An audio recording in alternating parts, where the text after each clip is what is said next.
ስለ ቃላቱ እንጂ ስለ ሕይወቱ አትመራመሩ። አተኩራችሁ አትዩ። ወሬም አትስሙ፣ አታውሩ። አይመለከተንም። እኛ ዝም በጭምትነትና በዝግታ ብቻ መኖር። እግዚአብሔር በስውር የሚቀጣውን አንተ በአደባባይ ቀጪ ማን አረገ? እግዚአብሔር ሲያጋልጥ ያጋልጠው።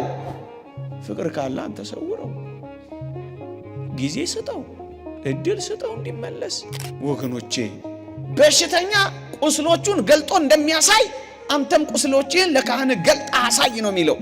የታመመ ማንም ቢኖር የቤተ ክርስቲያንን ቀሳውስት ይጥራ ነው የሚለው። ጥራው፣ ዝም ብለህ ቁስሎቹን አትመርምረው። በራስ ቁስሎች ላይ ብቻ አተኩር። ዝም በሉ፣ አትንቀፉ፣ አታቃሉ። ዝም በሉ፣ በቃ አይመለከተንም እንጂ አታውሩ፣ አታስቡ። እግዚአብሔር ያደረገው የለም። የሚገባውን በሚገባው ጊዜ ሲያረግ ታዩት የለ። ክፉ ቃል ከአፋችሁ ከቶ አይውጣ። ጸልዩ እንጂ አትርገሙ፣ መርቁ እንጂ አትርገሙ፣ ጸልዩ እንጂ አታሳዱ። ጉድለት ሙሉ እንጂ ሸለቆ እንዲያክል አትሸንቁሩ። አደራችሁ እንደ ክርስትና በኦሪት ላለው ካህኔ እንደውም ዮሐንስ አፈወርቅ ምን ይላል መሰላችሁ? ገር ልፈቱ ብለን ካህናትን መንቀፍ አይገባም። እሊህን ከመንቀፍ እንለይ ዘንድ ይገባል እንጂ ይላል። ከነቀፌታ ነው እንጂ የምንለየው ከካህኑ አይደለም የምንለየው ወገኖቼ። ከክፉ ቃል እንጂ የምንለየው ክፉ ናቸው ብለን አንለይም። እግዚአብሔር ሲለያቸው፣ ጉባኤ ቤተ ክርስቲያን ስትለያቸው፣ በቃ መንቀፍ ማቃለል አይገባም የሚለው እኮ ለዚህ ነው ወገኖቼ። አይገባም። እንኳን እኛ የተወደደ መድኃኒታችን ኢየሱስ ክርስቶስ እንኳን እግዚአብሔር እንኳን ካህናት ምን ያህል ቢያስቀይሙት በሕዝብ መሃል እንደማያቃልላቸው እንደማይነቅፋቸው ላሳያችሁ ነው። ካህኑ አሮን ከዚህ በላይ ለዚህ ምሳሌ የሚሆን አይደለምን? ታስታውሳላችሁ? ሙሴ ኢትዮጵያዊቷን ለምን አገባለላችሁና አማው ሙሴን እግዚአብሔር። ማርያምና አሮን ሙሴን አሙት። ምድያማዊቷን ትቶ እንዴት ኢትዮጵያዊቷን ያገባል ብለው ተንሾካሾኩበት። እግዚአብሔር ምን አረገ መሰላችሁ? ማርያምን በለምጣ ነደዳት እህቱን። አሮንንስ በስውር ቀጣው ይላሉ አባቶቻችን። ካህና ምን ማለት ነው? ካህን በአደባባይ አይቀጣም። ካህን በአደባባይ አይነቀፍም። ካህን በአደባባይ አይታማም። እንዴት ያለ ነውር ነው በዚህ ዘመን የምንሰራው! በዚህ በፌስቡኩ በዚህ በምናምኑ ተገላለጥን እኮ ወገኖቼ። መሰዋወር እኮ አልቻለም። ፍቅር የኃጢአትን ብዛት ትሸፍን ዘንድ ጉልበት አጣች። ነውር መገላለጥ እንዴ! ምን ይሉታል? እግዚአብሔር በስውር የሚቀጣውን አንተ በአደባባይ ቀጪ ማን አረገ? እግዚአብሔር ሲያጋልጥ ያጋልጠው። ፍቅር ካለ አንተ ሰውረው፣ ጊዜ ስጠው፣ እድል ስጠው እንዲመለስ። ታስታውሳላችሁ ሐዋርያትን ጌታችን ለምንድን ነው እኛ ልናወጣቸው ያልቻልነው ባሉት ጊዜ እናንት እምነት የጎደላችሁ ብሎ እኮ የገሰጻቸው ሕዝቡን ሁሉ ካሰናበተ በኋላ ነው። ሐዋርያትን እኮ ነው። ሕዝቡን ሁሉ ካሰናበተ በኋላ ምን እንዳላቸው ታውቃላችሁ? እምነቱ የጎደላችሁ አላቸው። ሰው ፊት አላወራቸው። ሰው ፊት እኮ ሰው አይወራ። ድካም ካለበትም ሰው ወራ አድርጎ ለራሱ ነው የሚነገረው። ምንድነው ሁሉ መገላለጥ? ምንድነው ሁሉ አደባባይ መሰጣጣት? ምንድነው መሰዳደብ? የኛ ቁጣ ጽድቅን ይሰራል? ግድ የለም በስውር እናድርገው። በር ዘግተን እናድርገው። ለቤተ ክርስቲያን ነግረን እናድርገው። ተንበርክከን እናድርገው። አደባባይ ይወጣናል መሰላችሁ? አላፈርንም በዚህ ዘመን። አልተሸማቀቅንም በዚህ ዘመን። ምንገባበት አላጣንም በዚህ ዘመን። በስውር ማረግ እየቻል በውስጥ መስመር ነው የምትሉት። በውስጥ መስመር መሆን እየቻል ወገኖቼ፣ በውስጥ መስመር ህዝቡን ካሰናበተ በኋላ ነው ወገኖቼ። ህዝቡን ካሰናበተ በኋላ እኮ ነው የሚያደርገው ወገኖቼ። የሰው ድካም ይጻፋል። የሰው ድካም መጽሐፍ ይሆናል። የሰው ድካም ይለጠፋል። የሰው ነውር ይገለጣል። እንዴ ቤተ ክርስቲያን እኮ የቅዱሳንን ገድል እንጂ የምትጽፈው ድካማቸውን እኮ አትጽፍም። ክፋት የሚል መጽሐፍ የላትም እኮ ቤተ ክርስቲያን። ገድል ነው ያለው። ድካምን ቢኖር ጥቂቱ እንኳን ለትምህርት ነው የሚሆነው። እንዲህ ለመጣጣል፣ እንዲህ ለመቷቷው ተሳስተዋል። እኛ ለምን እንሳሳታለን? ወድቀዋል። እኛ አብረን ለምን እንወድቃለን? ተሸንፈዋል። እኛ አብረን ለምን እንሸንፋለን? እኛ ለምን እንደዚህ እንሆናለን? ወገኖቼ መጽሐፍ ቅዱስ አባትህን መናቅ ማቃለል መመኪያ አይሆንምና አባትህን በመናቅ አትመካ፣ ልጄ በእርጅናው ጊዜ አባትህን እርዳው ይላል። ለወላጅ አባቴ ከተባለ አባትህን አትናቅ ከተባለ አታቃል ከተባለ ከወላጅ አባት በላይ ካህኑ አይበልጥ፣ ካህኑ አይከብርም። ከዛ በላይ ወላጅ አልሆነ። አንዲት ቃል መንገር ብቻ አይደለም። በጥምቀት ክርስትና ላነሳ በእጆቹ አላቆረበ የመንግሥተ ሰማያት አባትህ እስኪሆን ድረስ መምህረ ንስሐ አልሆነ። አባትህን ካላቃለልክ ካህንህ እንዴት ታቃልላለህ? ግድ የለም በዚህ ደግሞ ትመጻደቃለህ። እንዲያና እንዲህ ያደረግኩት ትላለህ። ተወው።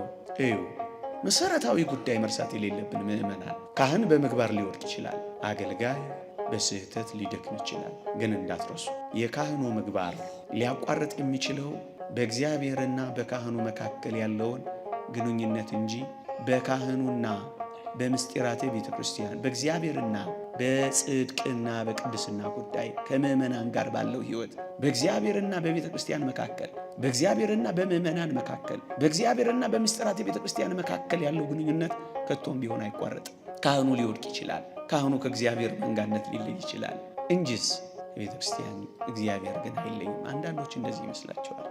እግዚአብሔር የራቀን ይመስላቸዋል። ይሄንንም አለመሆኑን የምታረጋግጡት እስከ ዓለም ፍጻሜ ከእናንተ ጋር ነኝ ባለው ኪዳን ነው። እግዚአብሔር እስከ ዓለም ፍጻሜ አይለያትም ቤተ ክርስቲያን።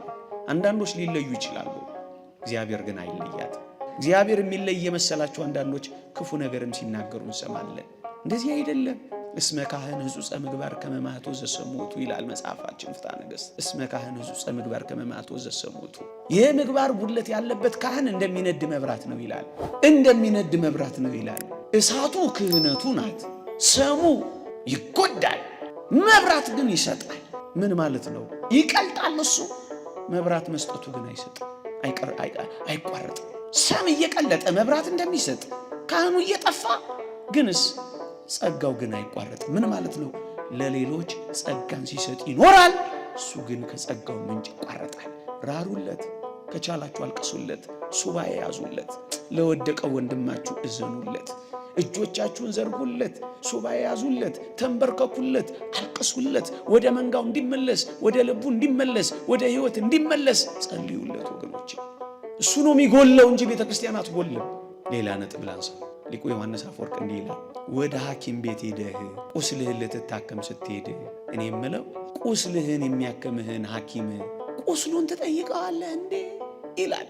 በዚህ ጉዳይ ላይ ቅዱስ ዮሐንስ አፈወርቅ ሲያስተምር ቁስል ቢኖርበት ሆስፒታል ሄደህ ልትታከም ስትሄድ የሚያክምህ ሐኪም ዶክተርህ ቁስል ቢኖርበት አልታከምም ትላለህ እንዴ ይላል። አትልም። ይልቁንም ቁስልን ገልጠህ ነው የምታሳየው ይላል። ልክ እንደዚሁ ይህቺ ቤተ ክርስቲያን ሆስፒታል ናት። ኃጢአትህ ቁስል ነው፣ ሐኪሙ ንስሐ አባትህ ነው። ታዲያስ በሆስፒታል ቁስልህን ገልጠህ እንደምታሳየው የነፍስ ቁስልህን ለካህንህ አሳየው።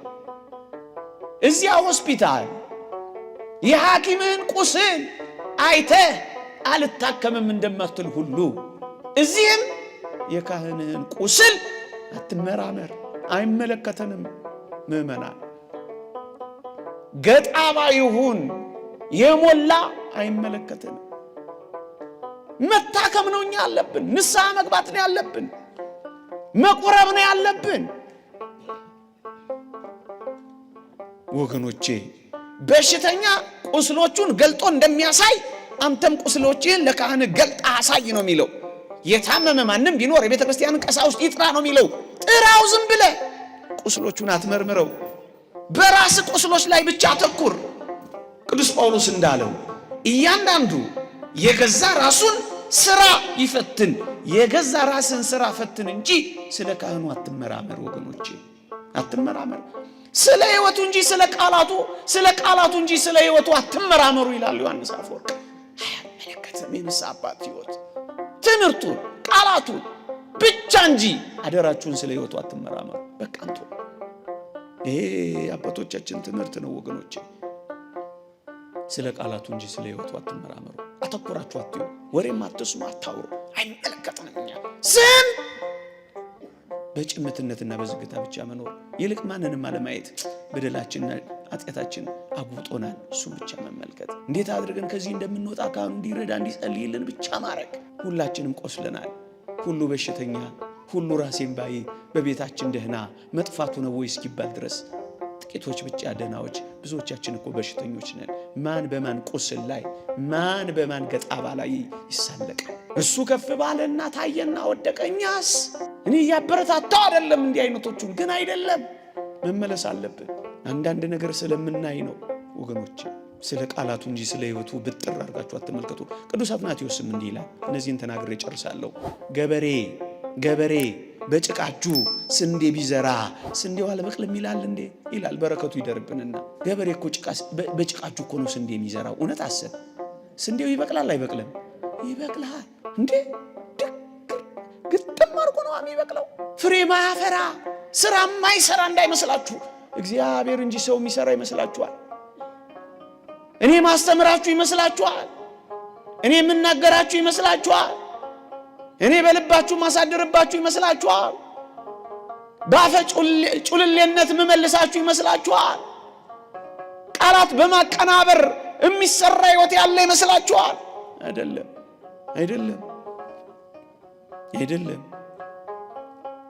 እጆቻችን ምንም ጭቃ ቢሆኑ ስንዴው እንደሚበቅል በየትኛውም ጉድለት ውስጥ እግዚአብሔር ፍሬውን ያፈራል፣ ስራ ይሰራል፣ በልቦቻችን ያሳድራል፣ ያጸድቀዋል፣ ያለመልመዋል፣ ያፈራዋል። ወገኖቼ እንዳትረሱ። ግን ይህን ሁሉ ካልን በኋላ አንድ ሁለት ነገር ጎርጎርዮስ ዘንዚናዙ እንዲህ ይላል። የወርቅና የብር ማዕተቦች አሉ አለ። ሁለቱም ግን የተሳለባቸው ተመሳሳይ መልክ ነው፣ ስዕለ እግዚአብሔር ነው አለ። እዩ፣ የወርቁም ማዕተብ ያትማል፣ የሚያትመው ተመሳሳይ መልክ ነው። የብሩም ማዕተብ ያትማል፣ የሚያትመው ተመሳሳይ የአምላክን መልክ ነው። እጀታው የብር እጀታው የወርቅ ሊሆን ይችላል ይላል፣ ማዕተቡ ግን አንድ ነው ይላል። እየሰማችሁ ነው? የወርቅ ቢሆን የብር ቢሆን ምስጢራተ ቤተ ክርስቲያን የምንቀበለው ቁርባን የምንገባው ንስሐ የምንኖርባት ቤተ ክርስቲያን የሚታተምብን ስዕለ እግዚአብሔር ተስፋ የምናደርጋት መንግሥተ ሰማያት ያንዱ የአምላካችን ነው።